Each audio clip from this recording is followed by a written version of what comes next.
सकाळच्या शॉपिंगनंतर मी आज रात्री आलेले आहे कुर्ला फेस्टिवल, म्हणजे कुर्ला डिपोमध्ये हा फेस्टिवल होता. ताई आणि भाऊ मला घेऊन आले होते. म्हटलं आज भीम जयंतीचा कार्यक्रम आहे. गेली 7-8 दिवस हा कार्यक्रम सतत चालू आहे. वेगवेगळ्या दिवशी वेगवेगळे सेलिब्रिटीज इथे येत आहेत आणि आज तर भीम जयंतीचा कार्यक्रम होता. मी म्हटलं आजचा दिवस घालवायचा नाही, म्हटलं लगेच हो म्हटलं आणि यांच्यासोबत आली. जसा गेटमधूनच एंट्री मारली मला दिसला तो आकाश पाळणा. तुमच्यापैकी कोणाकोणाला आकाश पाळणा आवडतो? लहानपणी आई अशीच मेळ्यामध्ये घेऊन जायची आणि आम्ही वेड्यासारखे ते पाळण्यांमध्ये लहान लहान झोपाळ्यामध्ये खेळत होतो. मला मजा यायची. तुम्ही पण खेळला असाल ना? बरं, त्या मेळ्यामध्ये किंवा त्या पूर्ण फेस्टिवलच्या पूर्ण वेगवेगळ्या प्रकारचे स्टॉल लागले होते. खाण्यापासून घरगुती कपड्यांपर्यंत वेगवेगळ्या स्टाईलचे कपडे आणि इथे एका साईडला ऑर्केस्ट्रा लागला होता भीम जयंतीचे कारण HK स्टारसुद्धा आला होता.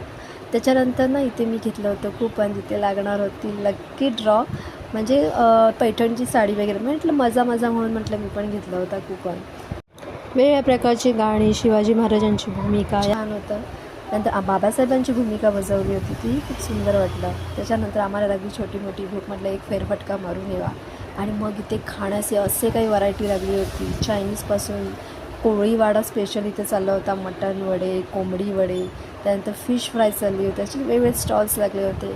इथे आम्हाला दिसलं होतं एक झणझणीत अशी मिसळ आणि वांग्याचं भरीत, पिठलं, गरम भाकऱ्या चालल्या होत्या. ताईला म्हटलं आज काही नॉनव्हेज वगैरे खायचं नाही, पण हे आपण खाऊयात. त्यानंतर आम्ही घेतलं होतं इथे गरम ज्वारीची भाकरी, बाजरीची भाकरी आहे.